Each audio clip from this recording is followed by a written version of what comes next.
അർദ്ധരാത്രി ഒരു 2 മണി നേരം വീടിന്റെ പുറകിലെ ആട്ടിൻകൂട്ടിൽ നിന്നും ആടുകൾ ഉറക്കെ നിലവിളിക്കുന്ന ശബ്ദം കേട്ട് ഗോപാലൻ ഉറക്കത്തിൽ നിന്നും ചാടി എഴുന്നേറ്റു. പതിവില്ലാതെ ഇവ എന്തിനാണ് ഇങ്ങനെ നിലവിളിക്കുന്നത്? ഇനി വല്ല പാമ്പോ കുറുക്കനോ മറ്റോ കൂട്ടിൽ കയറിയിരിക്കുമോ എന്നോർത്തയാൾ പെട്ടെന്ന് തന്നെ തന്റെ ടോർച്ചെടുത്ത് വീടിന് പുറത്തേക്ക് ഇറങ്ങി. ആട്ടിൻകൂട് ലക്ഷ്യം വെച്ച് അയാൾ അങ്ങോട്ട് നടന്നു. ഗോപാലന്റെ വീട് കാടിനോട് ചേർന്ന ഒരു പ്രദേശമാണ്. അയാൾ കൂടിനരികിലേക്ക് ചെന്നു. ചുറ്റിലും ടോർച്ചടിച്ചു നോക്കി.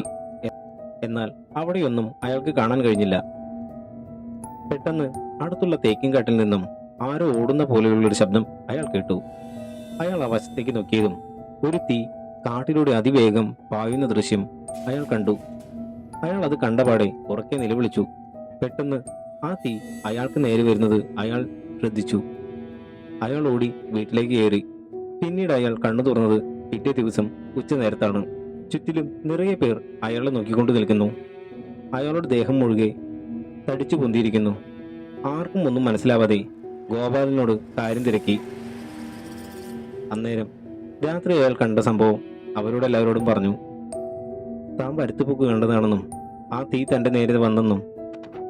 അത് കേട്ട് അടുത്തുള്ള കുട്ടനാശ്ശേരി പറഞ്ഞു, തന്റെ ജീവൻ ആപത്തിൽ പെടാഞ്ഞത് എത്ര വലിയ കാര്യമാണെന്നും ഇനിയെങ്കിലും അർദ്ധരാത്രി ഇത്തരത്തിലുള്ള സംഭവങ്ങളൊന്നും കണ്ടു കഴിഞ്ഞാൽ ഉടൻ തന്നെ അതിന്റെ പുറകെ പോകരുതെന്നും.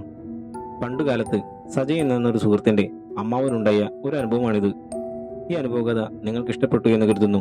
ഇത്തരം അനുഭവ കഥകൾക്കായി ഈ ചാനൽ ഒന്ന് സബ്സ്ക്രൈബ് ചെയ്യുമല്ലോ. എന്നാൽ അടുത്തൊരു അനുഭവ കഥയുമായി നമുക്ക് വീണ്ടും കാണാം. See you soon.